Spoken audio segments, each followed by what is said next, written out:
U.S. Steel continues to promise to pinpoint what happened at its Clairton plant on Monday to cause the explosion that killed 2 workers, injured 10 more, and spread fear throughout the Mon Valley. The company's president and CEO said again today they're committed to understanding exactly what happened and will fully cooperate with all investigations. This latest statement comes as federal investigators make their way to Clairton. Of the 10 workers who were injured, 5 remain in the hospital. They range in age from 27 to 74. As of yesterday, all were in critical but stable condition. The 5 other injured victims were released Monday.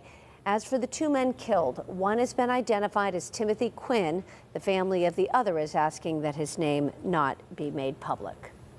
From Governor Shapiro on down, everyone wants answers as to what caused the explosion. Congresswoman Summer Lee represents Clairton in Washington. Chris Hoffman asked her what the investigation will look like. Congresswoman Lee is appreciative of U.S. Steel's efforts to get to the bottom of this. She says ultimately this can never happen again. And we need to make sure people that do work in these facilities, whether here in Clairton or in other parts of the Mon Valley, are in a safe environment. U.S. Steel committed to a transparent process that it says will get answers about the blast. Congresswoman Lee says it's up to leaders and agencies to hold them to that promise. So that we can get the full truth of not just what happened, how it happened, and what do we do now, what needs to be done to make sure that something like this never happens again. According to the PA-12 representative, OSHA and the EPA will be involved. They each have federal regulation and investigative power.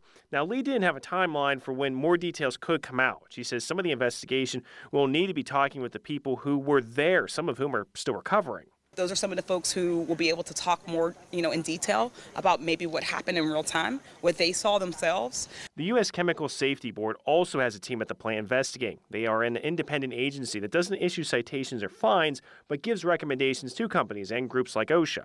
Basically, today we were just able to see the initial debris field as the site's still being made safe to allow further entry. Our newsroom has been contacted by several steel workers claiming U.S. Steel maintenance work is reactive and not preventative, and it may have played a role in this explosion. U.S. Steel CEO David Burritt had this response. I'm shocked and outraged at that statement. I find it unbelievable because of safety being in our DNA. We take this extraordinarily seriously. Congresswoman Lee says whether it be U.S. Steel or Nippon, there must be a commitment and investments to fix whatever issue caused the blast and make all mills safer. And if there's no accountability, then we can't say for sure that safety is in the DNA.